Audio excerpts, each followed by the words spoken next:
नमस्कार, मैं कमलेश कबीर आपका एक बार फिर स्वागत करता हूं इस नए अंक में। आज के इस एपिसोड में हम बात करेंगे भारत की न्याय प्रणाली का। और आपको पता है, धीरे धीरे अब लोगों का जो है वो न्याय प्रक्रिया से विश्वास उठता जा रहा है। वजह क्या है, हम तीन अलग अलग मुद्दों से समझेंगे। अरविंद केजरीवाल, ईडी जो है वो लगातार समन कर रही है और लगातार वो ईडी का मजाक बना रहे हैं।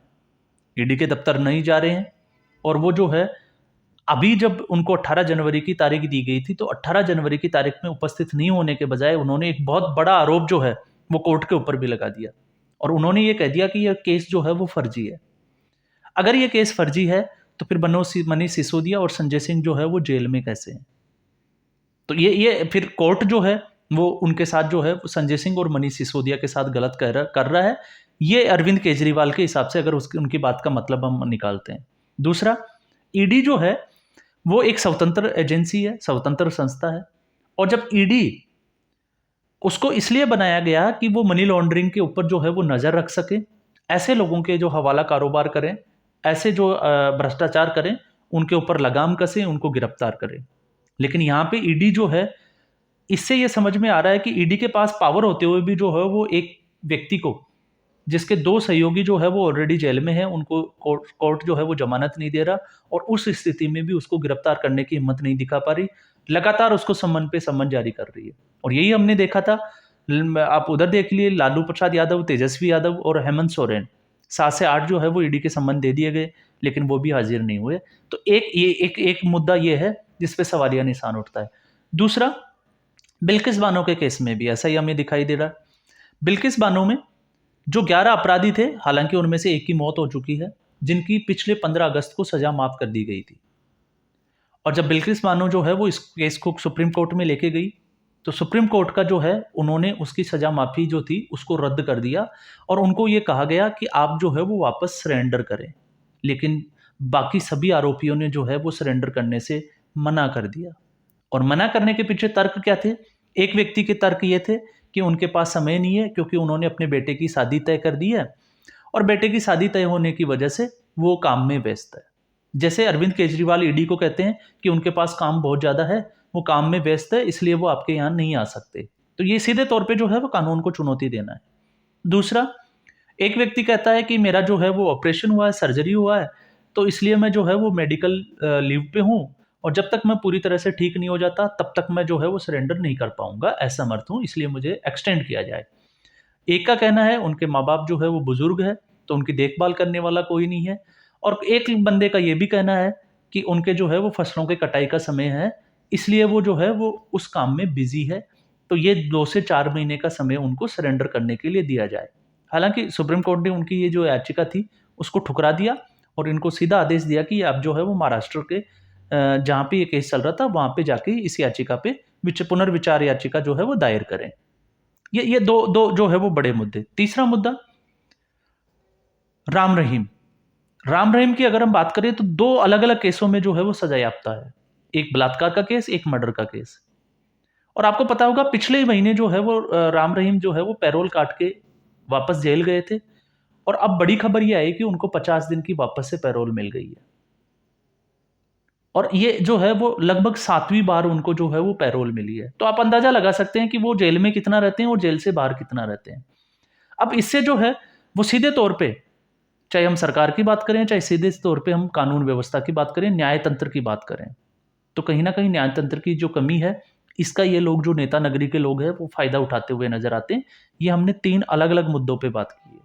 राम रहीम का मुद्दा जो है वो बड़ा चौंकाने वाला है। अगर राम रहीम की जगह कोई अगर सामान्य व्यक्ति होता, अगर एक आम आदमी होता जिसके ऊपर बलात्कार के केस में वो सज़ा याफ्ता है और दूसरा जो है उसके ऊपर अगर मर्डर की का अगर केस और उस पे भी सज़ा याफ्ता है, तो क्या उसको इतने कम समय में और इतनी बार क्या पैरोल मिल पाती? तो ये आप बोलोगे कि नहीं, ये तो बिल्कुल जो है वो आम आदमी के लिए असंभव सा नज़र आ रहा है। दूसरा, सुप्रीम कोर्ट का बड़ा ऑर्डर जिसमें सरेंडर करने की बात कही गई और 10 के 10 अपराधी जिन्होंने कम से कम आधी से ज़्यादा सज़ा जो है वो जेल में बिता चुके हैं, लेकिन फिर भी सुप्रीम कोर्ट के ऑर्डर की जो है वो धज्जियाँ उड़ा रहे हैं। अभी तक जो है वो सरेंडर नहीं कर पा रहे हैं और कानून जो है वो बिल्कुल असमर्थ है। तीसरा, अरविंद केजरीवाल।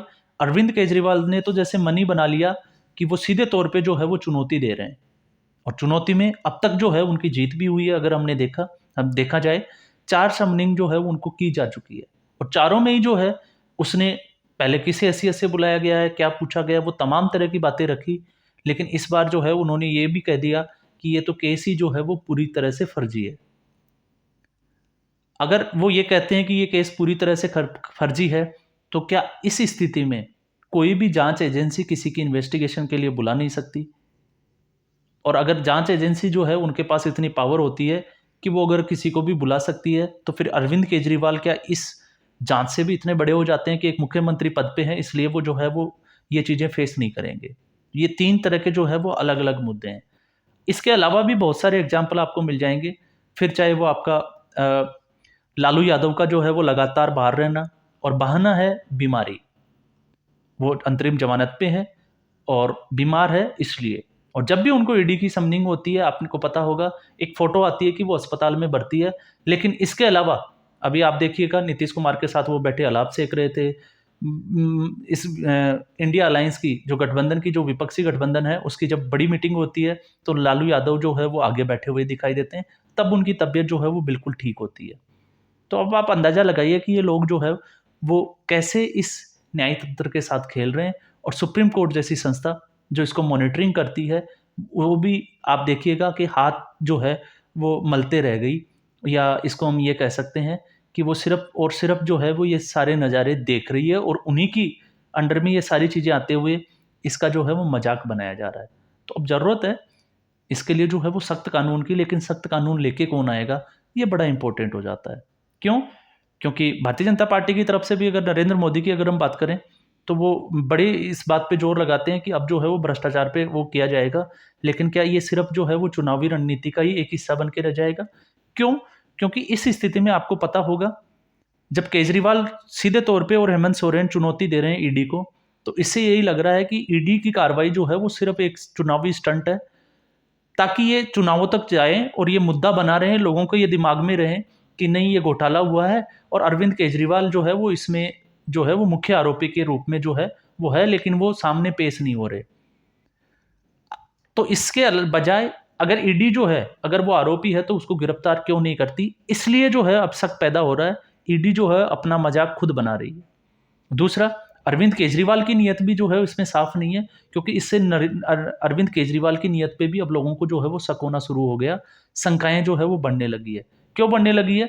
जो नेता बड़ी-बड़ी बातें करता था, राहुल गांधी, सोनिया गांधी जैसे जब बड़े नेता जो है वो ईडी के दफ्तर जा चुके हैं, लेकिन वो ईडी के दफ्तर नहीं जाएगा, जो कि 2012 और 2013 के उनके आप स्टेटमेंट और चुनावी जो रैलियाँ थी, उनके आप भाषण सुनेंगे तो आपको अंदाज़ा लग जाएगा कि जो नैतिकता की बात कर रहे थे, आज वो नैतिकता से कितनी दूर है।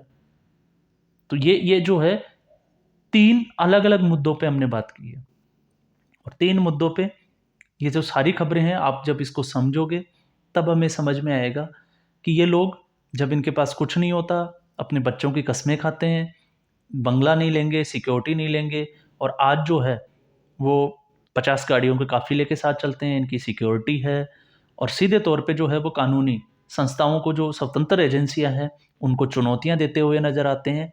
तो फिर आम आदमी का क्या होगा? अब आप अंदाज़ा लगाइए। सुप्रीम कोर्ट से लगातार इनको फटकार पड़ चुकी है, मानहानि केस में लगातार जो है ये माफ़िया माँग चुके हैं।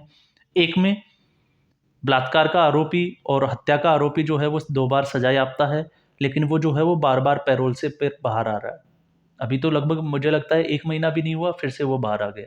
तीसरे, जो बिल्किस बानो केस में एक बहुत बड़ा, जहाँ पे 7 लोगों की हत्या हो गई और 21 साल की एक महिला का जो है वो बलात्कार हो गया, और ऐसी स्थिति में जब उनको उम्र कैद की सज़ा दी गई, तो उनको सज़ा माफ़ हुई, और माफ़ होने के बाद में वो औरत जब सुप्रीम कोर्ट का दरवाज़ा खटखटाया और सुप्रीम कोर्ट ने जो है वो वापस से उनको सरेंडर करने के लिए बोला गया, तो अब वो सरेंडर करने में जो है वो देरी कर रहे हैं।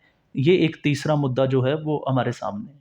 अब लोकसभा चुनाव है, तो लोकसभा चुनावों में पार्टियाँ जो है इनको अपने-अपने तरीके से मुद्दा बनाएगी। आम आदमी पार्टी अपने तरीके से बनाएगी, और भारतीय जनता पार्टी जो है वो अपने तरीके से बनाएगी। लेकिन सवाल ये है कि क्या इन एजेंसियों की जो पावर है, तो ये पावर का इस्तेमाल क्यों नहीं कर पा रही है? क्या इनको जेल में नहीं डाल देना चाहिए, या इनको गिरफ्तार नहीं कर लेना चाहिए? उसके बाद में कोर्ट तय करेगा कि इनको ज़मानत देनी है या नहीं देनी है। लेकिन जहाँ तक हमारा आकलन है ईडी को जो है वो इनको गिरफ्तार करके कोर्ट में पेश जरूर करना चाहिए। तो आज के एपिसोड में बस इतना ही। उम्मीद करूंगा आपको पसंद आया होगा। पसंद आया लाइक करें, शेयर करें और चैनल को जरूर सब्सक्राइब करें। धन्यवाद।